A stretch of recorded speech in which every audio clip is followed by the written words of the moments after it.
kalau keuniversalan, paragraf 2, kalau keuniversalan sesuatu itu karena kesamarannya, maka dia secara hakiki bukan universal. Padahal kita memiliki pahaman universal itu secara nyata dan hakiki seperti pahaman manusia. Begitu pula proposisi yang bersifat universal. Misalnya proposisi yang bersifat universal seperti apa? Semua 4 itu genap.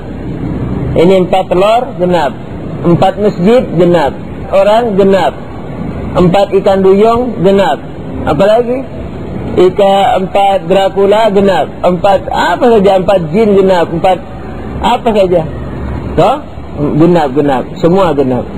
Arti yang terbatas itu bersebab. Kenapa setiap yang terbatas bersebab? Siapa yang bisa? Ayo.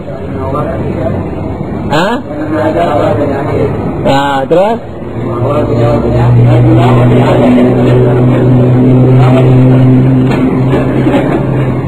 Saya sebenarnya tapi ingin saya wariskan semua yang kupunya, biar sedikit.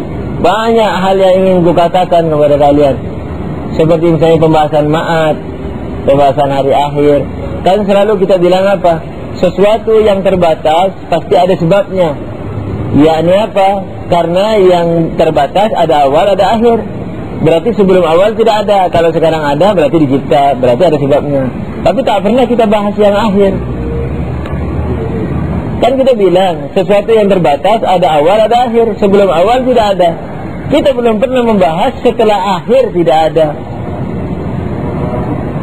Nah, itu ciri hari kiamat.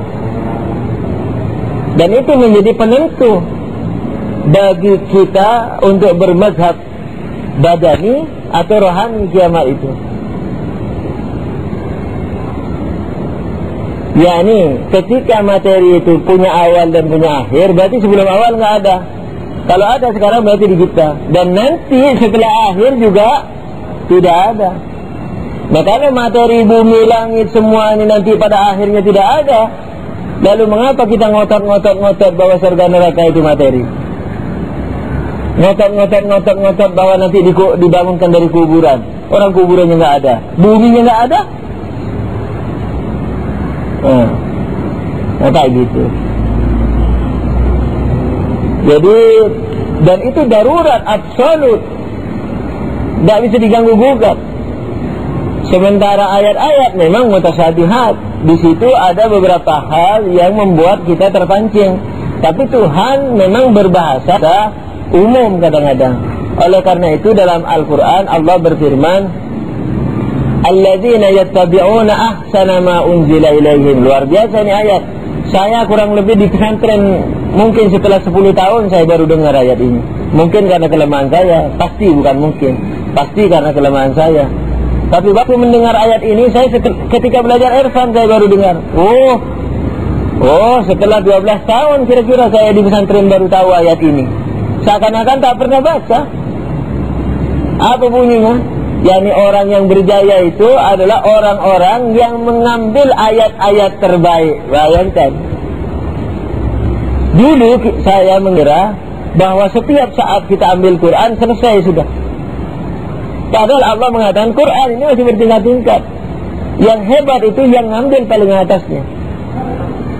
Alladzina yattabi'una ahsana ma unzila ilaihim, yaitu orang-orang yang mengambil ahsana, yang terbaik, ma unzila ilaihim, dari apa yang diturunkan Allah kepada mereka, yakni Quran.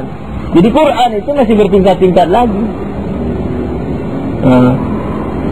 Itu setelah saya belajar irfan baru sadar. Padahal pasti saya sudah khataman berkali-kali,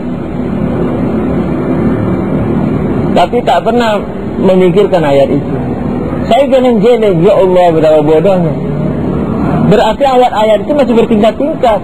Ada sebagian mukmin mengambil takaran tertentu dari ayat tertentu, mengambil takaran tertentu yang lain dari ayat yang lain, dan seterusnya.